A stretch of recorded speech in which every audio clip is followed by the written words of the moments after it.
Hello and welcome to the ZAFFIE show. We're happy to be here and hope that you will join us. Today's the first day that it feels like a real old-fashioned October day. It's beautiful out there.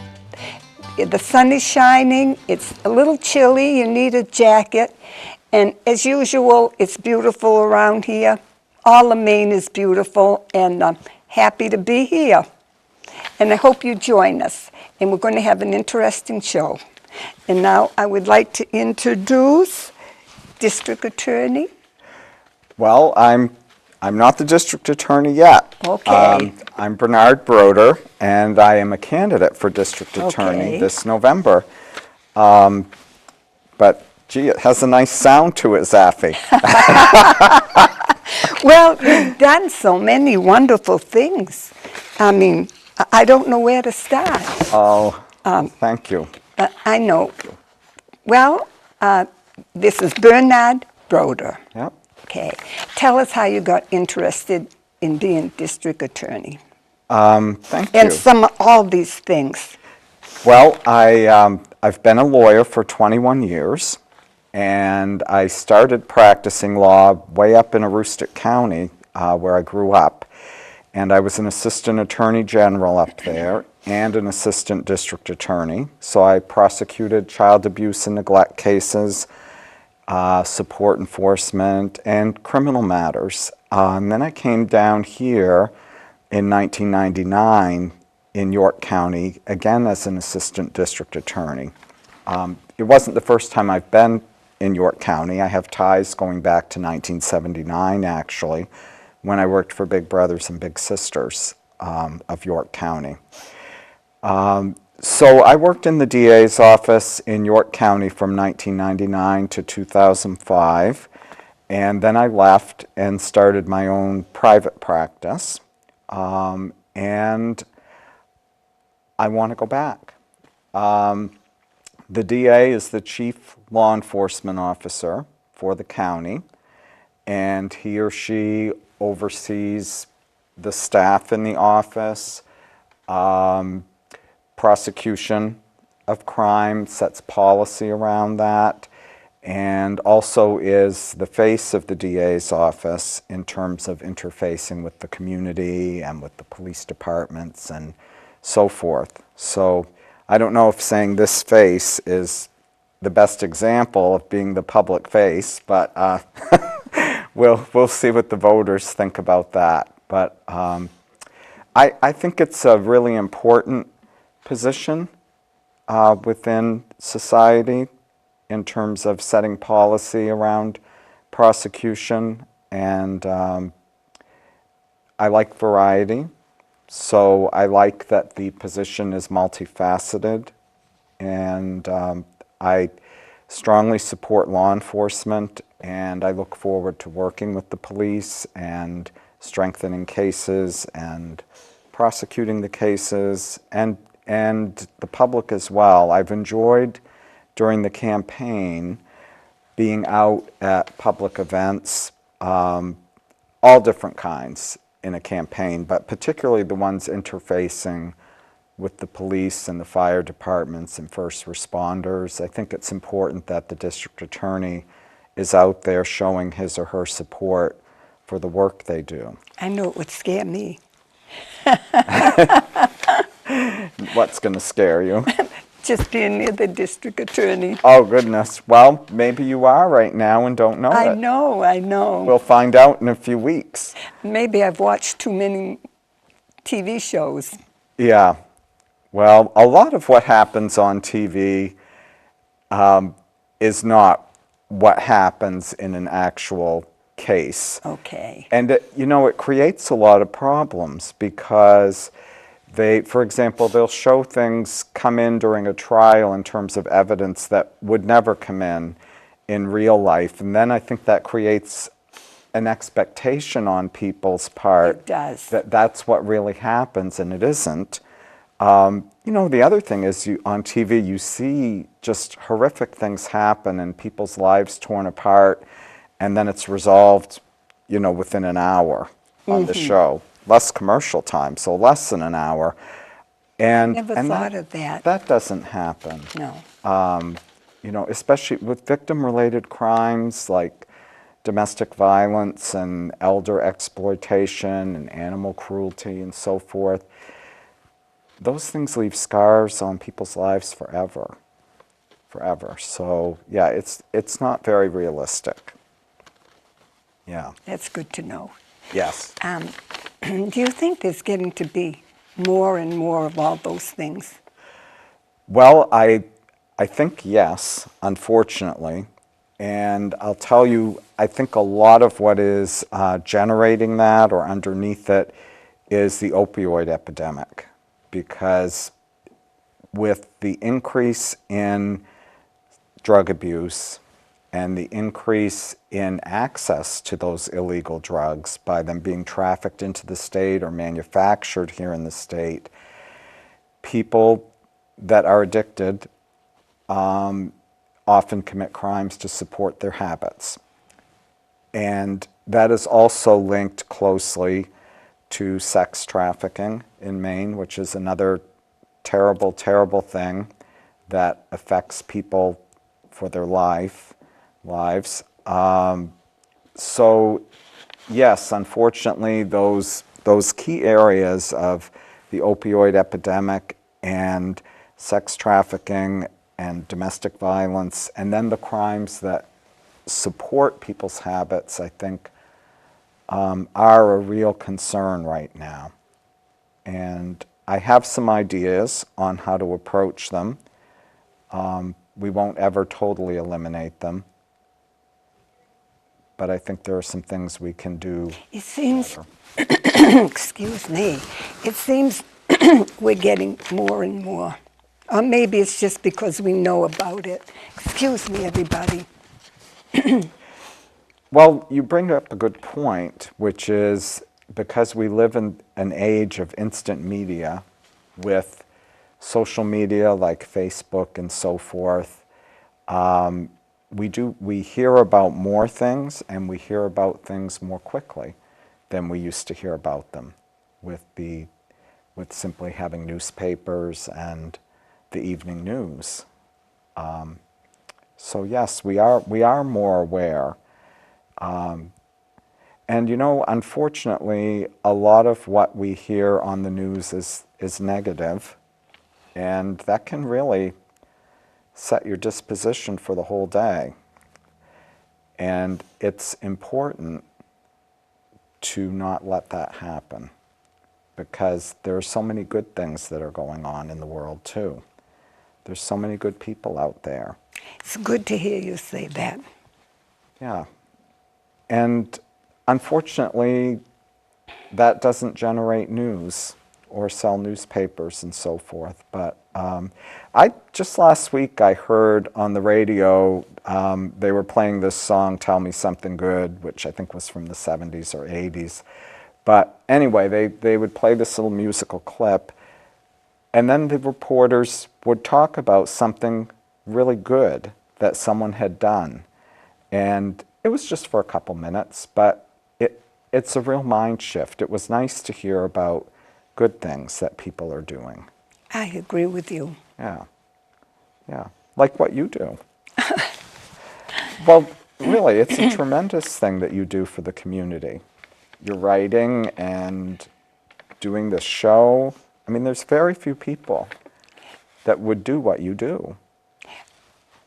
Well, thank you, but I guess he does it. He does it through other people. Well, I agree with that. Yeah, I agree with that. I wouldn't be here if someone here didn't say to me, I came in one day, it's a long story, but I'm going to make it short. I came in one day, and because I was running in and out with articles and flyers, and I said to Steve, John Anagnostis wrote a book. Why don't you interview him? And he looked at me and he said, why don't you? Me? I was scared to death 10 years ago. Oh, So they do it. I don't do it. and here you are, Yeah, and here I am. still doing it. And I meet all kinds of nice people every week. Yeah. Well, I really looked forward to seeing you again. Thank you. And as I told Steve, I'm just going to ignore the cameras for as best I can, and You're just doing a good job. enjoy just a conversation with ZAFFIE. Yeah, and hopefully the people at home are enjoying that too. Well, they've got to get to know you, see what you look like. That's one good thing about TV. You get to know, you put a name with a face. Mm-hmm. On the radio, you didn't know who was who. Well, that's true. That's true. I don't mind the name so much, but I don't know about the face. But it's, it's too late to do much about it. And the face is fine. Okay. Well, so is yours. Mine's getting old, but that's okay too. Well, I don't know anybody who isn't getting old, right? Mm-hmm. Yeah, but it beats the alternative. Well, tell us now how you got interested. I'll tell you, you know, again, I have a background in prosecuting crime, and I also have a background in defending it. Why did you feel you'd prosecute crime? What was the... I think that a good prosecutor realizes the difference that he or she can make by the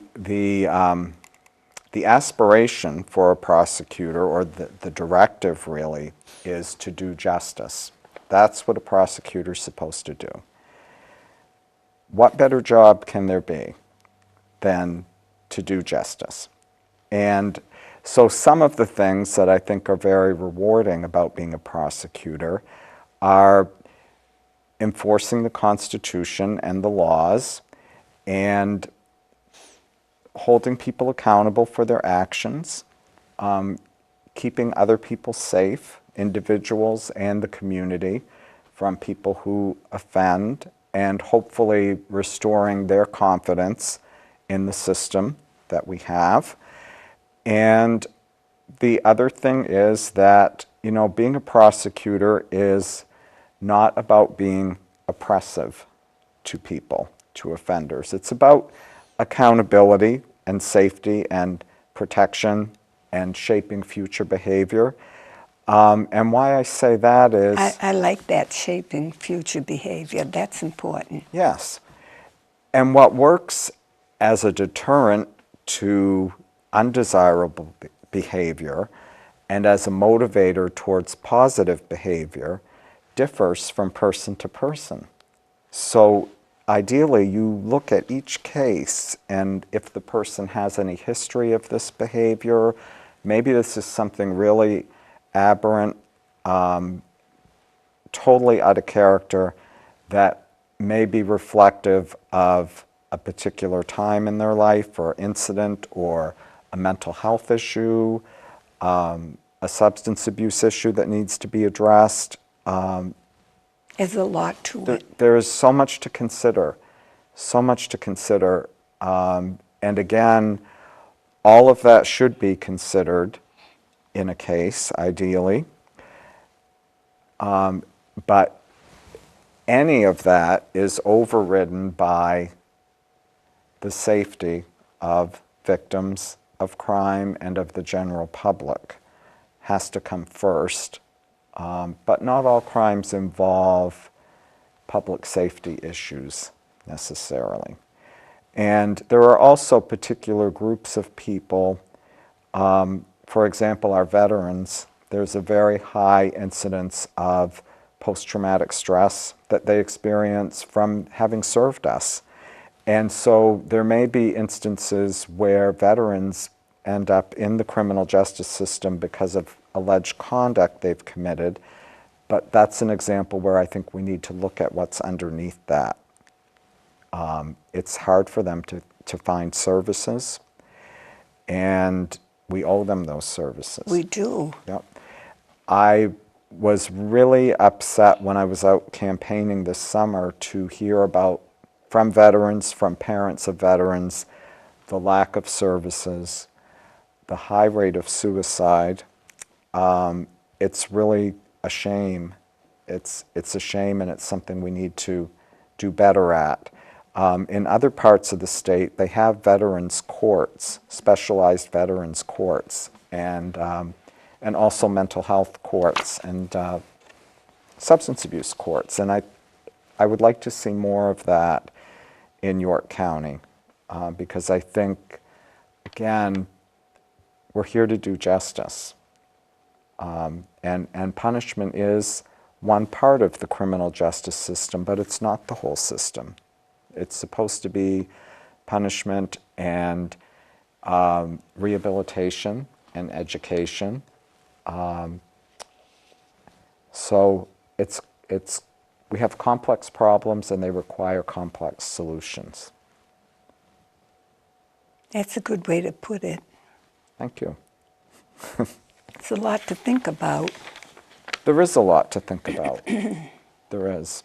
And there's a limited time in which to do that because of the volume of cases that we have.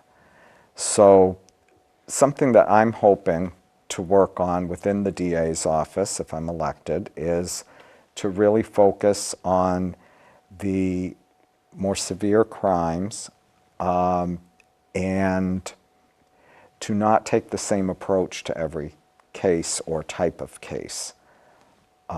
Because I think that one-size-fits-all approach does not serve everyone well and also ends up, because a lot of other options aren't necessarily looked at, taking a singular approach costs the taxpayers more money and also is very taxing on the human beings that are involved in the system, the victims of crime who sometimes feel that what they really want to have happen isn't heard, and so forth. So I'm hoping that we can take a more creative approach and look at options. It's a lot to think about. It is. It is. But that's one of the things that I hope that I bring to this is a fresh approach, change. There has not been a contested race for DA in York County for several decades. And so if people want change or want to try something new, this is an opportunity to do that. And at the same time, though, they're not getting someone right off the street who has never been a prosecutor and who has never been a prosecutor in York County. So I think that's, from my perspective as the candidate, I think that's a real plus. And also to have someone who has done the other side of the work, defense work, I think enhances how the office might function as well. So that's what I hope to do. I'm energetic about it, and I do bring experience to it, and I would be very excited to take on the position. I think it's an important position. There's so much to think about. It's a very important position, and Excuse me.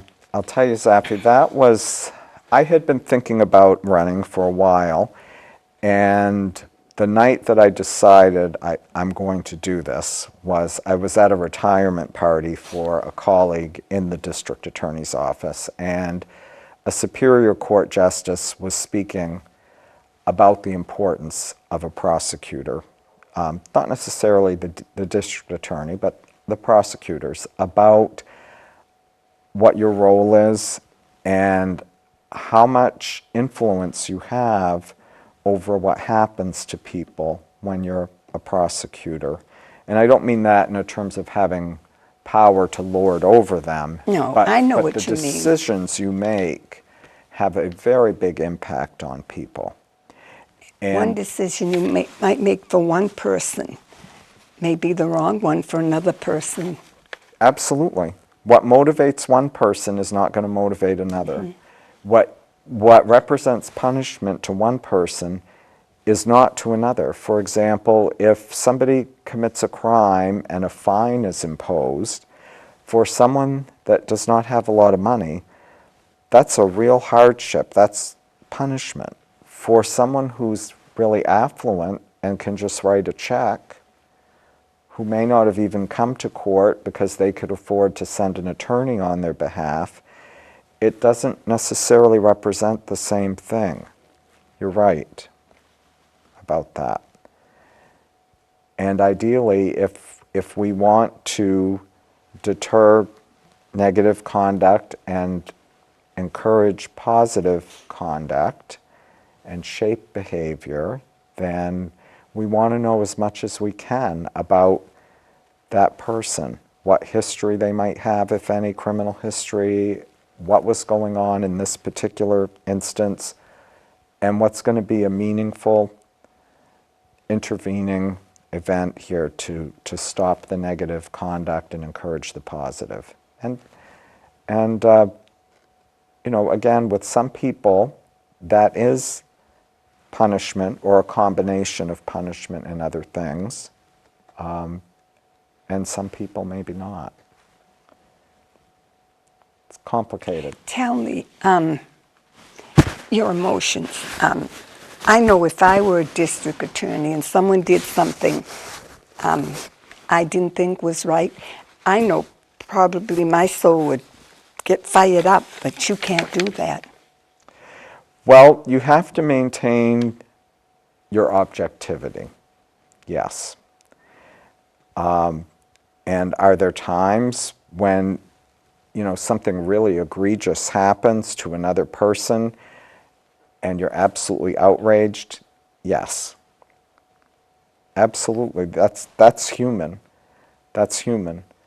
But then you have to, in terms of recommending a sentence to the court, you're an officer of the court and you're there to do justice, and then you have to put that in perspective in terms of what types of sentences have been handed out for similar types of conduct, and we look at what are called aggravating and mitigating factors when we go into sentencing. So what, for this particular type of crime, what type of sentence is usually given out?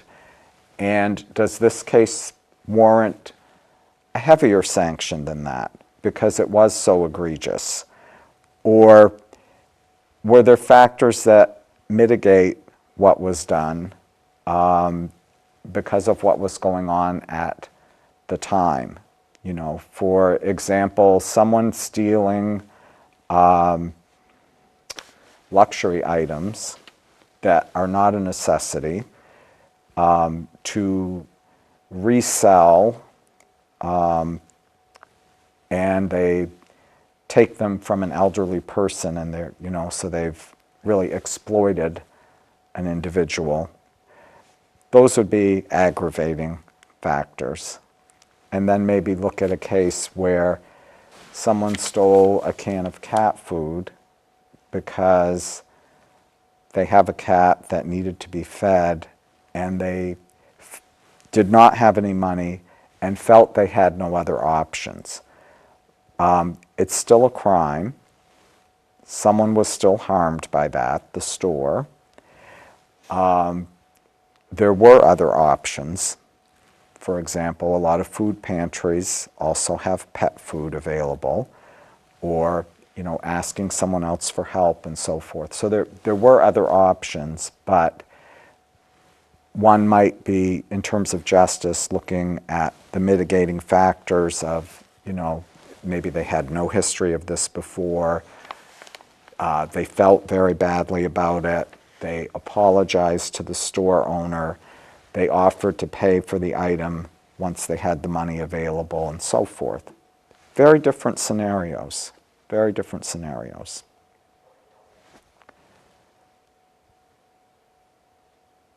I'm just thinking, there's a lot to think about. There is, and you want to be fair, and you want justice. Correct. Yep. And you also have to factor in what the victim wants to see happen. Because it may be easy for me to sit here, even with the cat food scenario. If I'm the storekeeper, I may feel very differently about that. And that's going to vary from person to person too, to make it more complicated. You know, one store owner may say, oh, I had no idea you needed cat food, and, you know, here, let me give you a case of cat food. I'm terribly sorry. And someone else, with no judgment or criticism on my part, because they have every right to be outraged, it did belong to them, it is their store, it is their livelihood, may be very adamant about the punishment that they believe is warranted. And so it's another complication. And you know, society and our laws say that that is a crime, that is wrong. And when one takes on the role of district attorney or as a prosecutor, period, you take an oath that you will uphold the Constitution and you will uphold the laws of the state of Maine.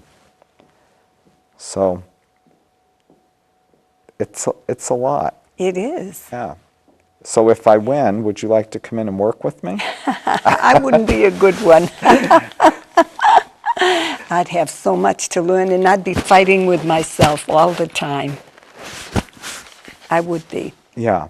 Well, it is the type of job where if you're conscientious and you have compassion for people on both sides of the case, you're torn. You're torn because things are not always black and white. And the analogy I use sometimes is some people who do things that, you know, that are objectionable or illegal need to have the book thrown at them. But other people need to have the book opened for them. And it's a matter of, again, discerning what was going on at the time. Is there something, you know, this is so out of character. How can we help you get steered back on course? Which is also what's done a lot with juvenile law as well. You have these young people doing behavior that would be illegal if they were an adult, and we've got, how are we going to shape them to learn that it's unacceptable and there are consequences, and you know, how are we going to mentor them back? Because sometimes it's not their fault in terms of they have not had proper parenting or adequate supervision and so forth. And what they really need is maybe an adult mentor, someone in their lives to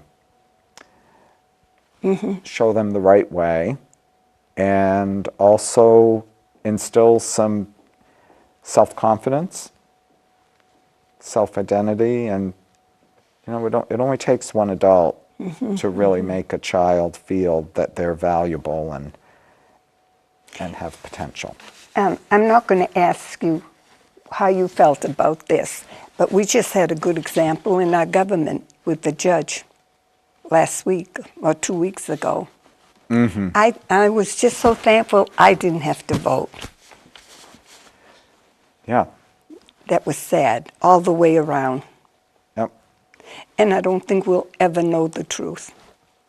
Well, yes. And that's, I spoke about this on another program recently, that, not about that specific matter, but that's what trials are in our system, period. Whether it's a judge or a jury, they are placed in the position of applying the facts that came in during the trial to the law and making a decision about something that they weren't there for. They don't know what really, you know, the only people that know what really happened are the people that were there. That's right. And it's an adversarial system. They're on different sides of the case. How many years ago it was? Yes. Yep. And in terms of trials, we have the rules of evidence that govern what comes in and what doesn't at trial. So there may be really big things that happened that the jury doesn't hear about because of the rules of evidence, and so forth, vice versa, really. So, yeah, how do you... It's a very difficult situation to be in as a fact finder, whether you're a judge, a jury, or in this case, Congress. Yeah, I agree with you. Oh, I'm sorry today. I'm just glad I didn't have to vote Yeah, because I didn't see enough of it to have an opinion on which way I would have voted, and I agree that I it don't would have be an difficult. opinion. Yeah. Yep. But that's our system, and it's not perfect, but I think it is the best system that I'm aware of well, in that case, they weren't determining guilt or innocence, but our criminal justice system, I think, again, is not perfect, but it's the best system that I'm aware of to do that. At least we're presumed to be innocent here until proven guilty or until one chooses to plead guilty. And an allegation in and of itself should not be enough to convict someone of a crime or determine that they did something they shouldn't have in a civil matter. You know, an allegation is an allegation, and then it has to be proven, either to be more likely than not in a civil matter, which is called the preponderance standard, or beyond a reasonable doubt in a criminal matter, which means that it's almost certainly true. And you know, even that, almost certainly true, doesn't mean 100% absolutely certain that it's true. So we all know that sometimes there are people out there who have been wrongfully convicted of crimes. And fortunately, in today's world with DNA and so forth, some people are exonerated if it can be disproven. And I'm sure that's a terrible feeling for everyone involved in having convicted them based on the evidence that they had. But Well, at least we don't hang people anymore. yeah, I would agree with that. I would agree with that. And we don't have the death penalty in Maine, which, you know, because you can't reverse it once you've done that. And personally, I think it's more punishment to go to prison for the rest of your life than the death penalty necessarily is. I can see that. Yeah, yeah. I think it's more punishment to spend the rest of your life in prison. But You know what I'm thinking? do I dare ask? I'm thinking I better be good the rest of my life. Well, I don't foresee any problems with that, ZAFFIE. Just keep the speed down when you leave here, okay? How'd you know that? I am a speeder. Are you really? Wow. I have tickets, yep. I fight it all the time. I have a heavy foot. I'm sorry. Well, I have a heavy foot, but I catch myself. yeah, yeah. And I still have it. I shouldn't admit it. My children won't like that. But I keep it down. Okay, good. Oh, yeah. How am I going to help you in traffic court now that you've just admitted this in front of all the citizens of Biddeford, Saco, and surrounding areas? Well, you can say, ZAFFIE, try harder. Yeah. I'm going to give you another chance. Just try harder. Okay. But it isn't a joke. If you kill somebody or have a serious accident, and there's so much traffic out there now. Yes. Yeah. No, you're right. about that. And a lot of people on the road are not paying attention to the road. Oh, it's terrible. With cell phones and texting and so forth. So all the more reason for you not to speed so that you would have more time to protect yourself if somebody's distracted. And years ago, I used to get a coffee and drink it. Yes. No, that's not good. Yeah. It's the same thing. You know, I bought an antique car last year. I noticed your car out there. Yeah, that's not the antique one, but I have a 1963 car. And it's interesting how we've changed. Society has changed. There is no place in that car, no cup holder or anything to put a cup of coffee or soda. Good thing. Which we have now. There are ashtrays. There are 2 in the front and 2 in the back because smoking was such a big thing back then. And now you wouldn't think of that. No. Yeah, bad thing. So it's just interesting. And I take the cigarette lighter out in that car, and that's how I plug my cell phone in to recharge while I'm driving. And I just am always amazed at that juxtaposition of 1963. Who would have ever thought that someone would have a telephone in their car plugged in? And we just couldn't have fathomed that. How about these cars that drive themselves? Yeah, I may need one. And then as you get older, you don't see as, excuse me again, you don't see as well as you used to Right. at night. Yes. Yeah. Have you had cataract surgery? Yes, I did. Yeah, I have too. I can see far away, but up close I need glasses. Here we go. See? Yeah. Yeah. That's a pain. Same thing. I agree. I wore glasses from the time I was 9 years old till I was 59. And in some ways, it was easier to just wear glasses because I put them on in the morning and that was it for the day. Now I have to remember to have them with me. Yes, see? And I'm lost without them. I have them everywhere. I do too. Yeah, I buy them for $1 a pair or $1.50 a pair, and just. I've got my regular glasses and I have them all over the house. Yep, me too. In the cars, in the house. Don't go to the grocery store without your glasses because I'll say to someone, what's the date on this? Yeah, I stand there and I hold things out like that, and yeah, and you want to know the price too, right? Yeah. But isn't it amazing? I don't know about your experience, but I had my eyes done, and the next day I had 20/15 vision. Well, I never wore glasses till I was 50. Oh, you're lucky. And at 40, I couldn't see the chalkboard too clear from a distance. Yep, Yeah. you have good genetics. But whatever. Yeah. So It's a pain, but thank goodness we have them. right. I couldn't do half the things I do. There's bigger pains in life, right? Yeah. Than that. We have to Yeah. be grateful for Yeah. what we do have, which is And a they lot. have pretty ones too if you're fussy. Yeah. Pretty flames, some nice- dressy flames with diamonds in them. Yep. And they're going back to the older ones, like the 1950s. They have the cat eyes with the rhinestones in them, and yeah, and I like that.